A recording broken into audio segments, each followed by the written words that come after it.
it's Jen, and today I have a very special guest. She is my very good friend, Susan Yara. She has 2 channels on YouTube. One of them is called Mixed Makeup for like beauty things. I love that channel.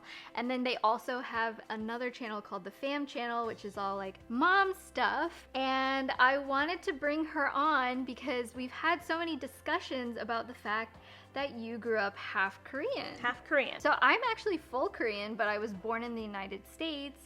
Susan, you were born in Korea, I was born in Seoul. Yeah, I was. Yep. So, you know, something I wanted to just bring up because, like, I have a daughter who's half Korean and my second baby in my belly. Same dad, same husband. So I just wanted a little bit of your perspective growing up hapa, growing up mixed, and how that affected you and any advice you have. I've got a lot. I've got a lot. Do you guys have some time? You guys be ready. We're going into a little heart-to-heart stuff. I like it. All right, so I guess we can start off by talking about your origin story. Well, first off, I'm half Mexican, half Korean. My mom is Korean. She was born and raised in Seoul, lived there her entire life until she met my dad. So she's like very Korean. She is a very Korean woman. She's Korean. I guess to like make the long story short, she met my dad here in the United States. One of her best friends had moved to the United States because she married an American. She came out to visit her friend. That guy was in the military, and my dad was in the military, so she was at like a military base, and they introduced her and my dad. They hit it off, and then my mom went back to Korea, and she kind of told her mom, she was like, I met a guy, I'm kind of interested in him. And so the funny thing about that is usually that wouldn't fly because my mom was actually betrothed. Like she... Really? Yeah. Her dad was like this well-known businessman and stuff, and he had a guy that he wanted her to marry. It wasn't like one of those things where it was like on paper or anything like that. It wasn't like she had to, but her dad had this expectation of her to marry this man. She hadn't actually like dated or anything like that. How old was she? She was like around 1920 when she met my dad. So she was really young. She hadn't really been out there and exploring men, you know, like she wasn't doing that. Exploring the United States, so that's super impressive. Right. Her thing to her mom was, let me go take this trip before I get married and stuff. I want to have like one thing that I do for my, like on my own. So her mom was like, sure, take this trip. Then she meets my dad and then told her mom she wanted to come back to the United States and see what could, you know, come of that. But little did she know she was actually pregnant. Wow. Yeah, so she was pregnant with me. That was a big no-no. She wasn't married, you know, and it wasn't even a Korean man. Korean culture is very conservative. Yeah, a lot went down, and, you know, obviously she decided to have me, thank goodness, you know. And, you're here. Yeah, and I'm here. But, you know, at the time it was a little bit more difficult. There was no social media, no cell phones, no, you know, just like being able to find somebody. She had to send like a letter to my dad to let him know she was pregnant. So she ended up staying in Korea because she wanted to be with her mom. She told me, she was like, I didn't feel like I could do this without my mom there. I know the feeling. Right? Yeah. Yeah. So she decided to have me in Korea before bringing me back to the United States to be with my dad. Okay, so I kind of want to ask a little bit about your childhood because I'm sure it was very different. Like, first of all, being born in Korea, you were probably only surrounded by Koreans, and then at a very, very, very young age, you came over. What kind of community were you around? Like, were you around other Korean people? Do you feel like you had a Korean childhood? Yes. I grew up in New Mexico, and it was actually predominantly Latino. Yeah, I was going to say, I don't think New Mexico has very many Koreans. There isn't that much diversity, to be honest, at least not where I grew up in a small town. My mom did bring her mom over from Korea, which is a whole other story, but she did. She brought her over from Korea, so I actually had very strong Korean influence at home because she is very strong Korean influence. Like, she only spoke Korean. She didn't speak any English unless, like, she absolutely had to. Did you learn any Korean? I mean, I'd say, like, you know, 사랑합니다, like that kind of stuff. And, like, I ate Korean food all the time. You know, it's funny. I actually told my mom I remember a nursery rhyme that they used to sing to me when I was a baby. And my mom was like, there's no way. And I was like, no, san toki tokiya. And my mom was like, what? I was like, I still remember that. Like, I just remember that. I think I remember one time you saw me singing a song to Aria, and you were like, oh, I remember that from my childhood.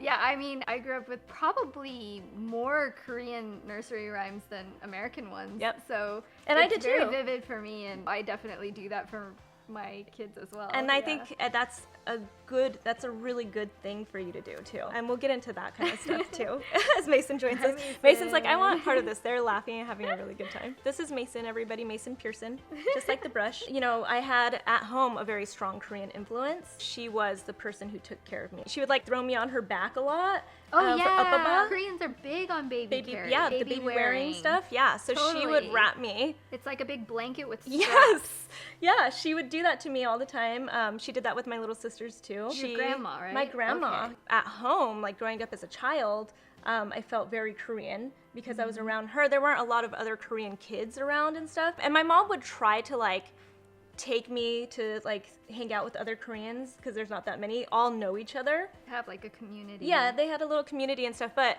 I always would be upset after because I would feel like I would go hang out with the Koreans and I'd say I'm Korean and they'd say, no, you're not.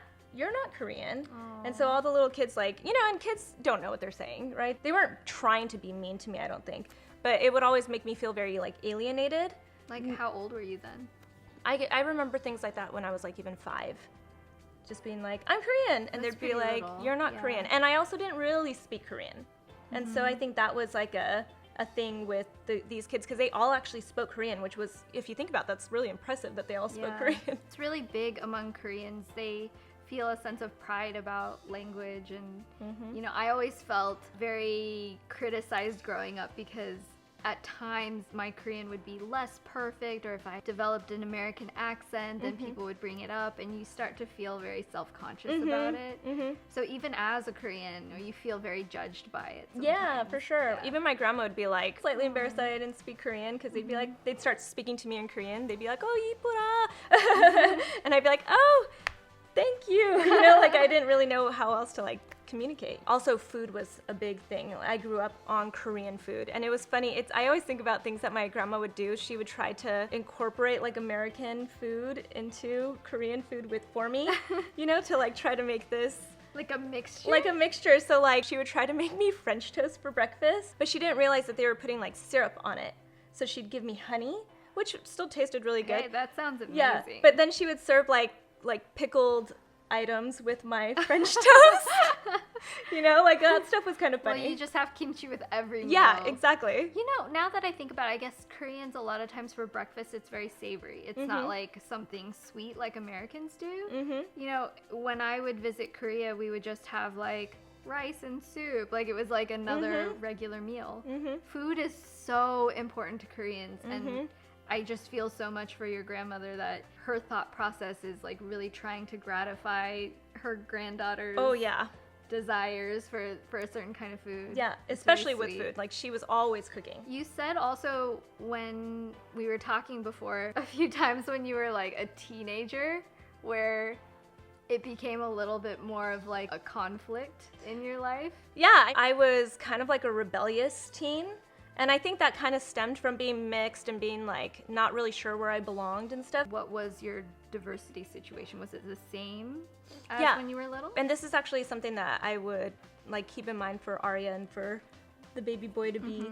I feel like I didn't have a strong identity of who I was. My mom accepted my dad's culture, right? She moved here and she was kind of like, let's do away with being Korean. I want you to be American, Mexican, you know, absorb that, like be that. She didn't really speak to me in Korean. She didn't really like introduce a lot of Korean anything culture to me. For me, growing up as a Korean without a lot of diversity, it breaks my heart a little bit because I grew up very proud of being Korean and, you know, wearing hanboks and talking to family. That was kind of my experience with that because my mom was kind of a misfit, right? She left on not great terms because she was pregnant and not married.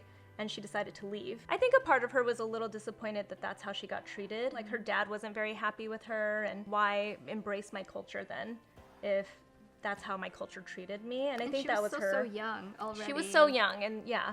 So I think that played a big part in it. And you know what's funny about being a Mexican in America is that you are also grappling with this like, I'm American, but you're Mexican or Latino. Like my dad would never even really say he was Mexican or anything like that. He'd say our ancestry is Spanish and you're American. And that's like a whole other thing. There's a lot of connotation. Yeah, there's a lot of like different things that go in there. And what's funny is it was actually Latino kids that were the most racist towards me growing up. Even though I was half, it was like, but I was Asian to them. So there was this like whole like thing happening. And you know, at the time, you know, Aria is going to grow up in a time when there are a lot more mixed kids. We're very happy and very blessed to be living in LA now, where there is so much more diversity than how I grew up, because I do have a lot of difficult times in my history and racism toward me because I grew up without, I mean, not just Koreans, but I just really didn't have other Asians around me. Yep. You know, so I was like Asian Gen. Yeah. Yeah, like you were Asian was the first descriptor. And that was for me too, even though I was only half. I was the Asian girl at school. So yeah, so that same. It doesn't matter if you're half or if you're full. Well, Aria and Baby too, like I would love for them to just be fully comfortable. Exactly. Being exactly what they are and not having to be so role defined. Yep. But I know society just isn't always so accepting of that. For like my mixed kid, right? I kind of hope that is changing, and I see it changing a lot.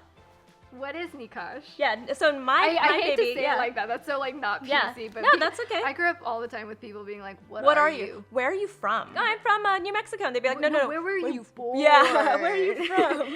Yeah, Nikash, my son, is half Indian. His dad is Indian, and then quarter Korean, quarter Mexican. So, very diverse. Very diverse. He's very cute. The mixed kids are cute. You know, okay, I feel like I could talk for an hour about this, but can we just touch really briefly? I don't know if you had the same experience, but I do feel like there is kind of a weird fetishization of mixed people. Honestly, I think as time goes on, it's not really like one of those things that gets enough attention that it's like actually improving with like being more PC. I think it just really still very much exists. And it very much exists for people who are specifically mixed Asian. Did you have that experience? I remember in college especially, guys being like, "Are you Asian? Are you Eurasian?" Have you heard that term? Eurasian? Oh yeah, definitely. I had never heard that before until a guy said that to me once, and I was like, oh, there's one for every mix. There's like Blasian and Blindian. And your child is like Indian.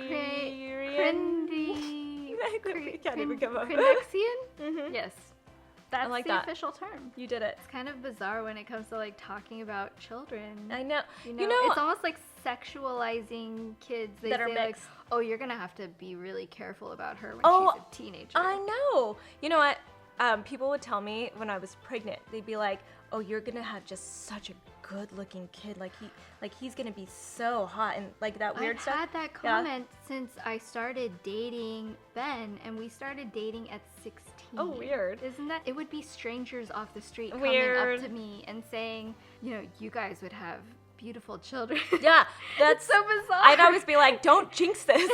I know, but that was the fear in the back of my head. Like, what if I don't? I've seen it go wrong too. No. I mean, that's with anybody, but that's like humans with other humans. There are a variety of things that can people happen. are weird. You know what? I have a feeling we're just sensitive to it because we've got the mixed kids, but even just my friends who have just an Asian kid or just like a black kid or, you know what I mean? I feel like people just focus on race. It's such a weird thing that they do. Race gets focused on. They're not trying to be racist necessarily, but there's like weird things that happen for sure. When people ask you like, what race are you? How do you feel comfortable responding to that? I mean, I first and foremost say I'm American, right? I grew up in the United States. I was born in Seoul, but I grew up in the United States. I was a United States citizen when I was born because my dad was from here. It's one of those things where when I was younger, I used to hate it. I actually remember coming home from school after being bullied and telling my parents it was their fault. You know, that I was being bullied like this. But now that I'm an adult and I look back on my experiences and stuff, I actually would not change a thing.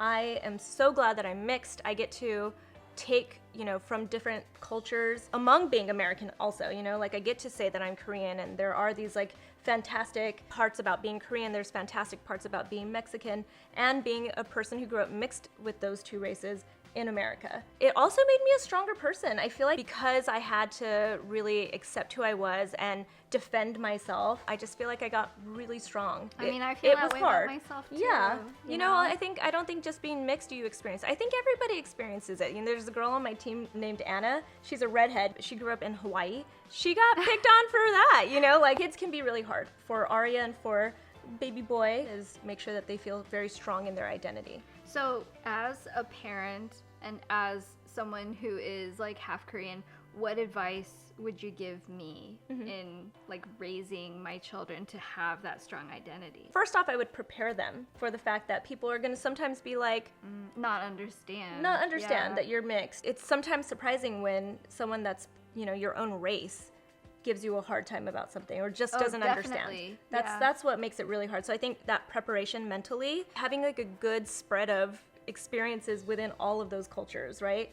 And just knowing who she is and just knowing that can happen, knowing that you had those experiences, you know. My dad didn't really have those experiences and my mom didn't have those experiences. So they were kind of like unsure of how to explain to me what to expect. You know, you at least like grew up experiencing that, so you kind of know how you felt and everything. I don't think my experience as a mixed kid is that unique to your experience as just an Asian kid growing up in a non-Asian community.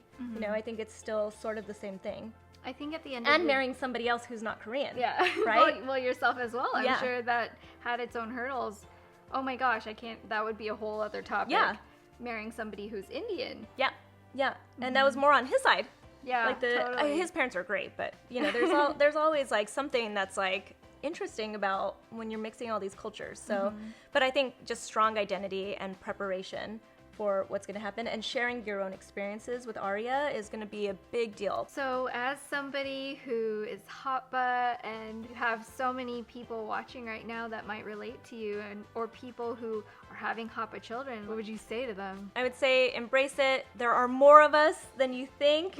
You might feel alone, but you know, now I feel like everybody is mixing. We're all out there. You've got a community. People that are mixing and having kids that are mixed are enriching our world, and I feel like I'm very lucky to know that I take experiences from different cultures and my own personal experiences that other people don't have. I feel very unique and lucky.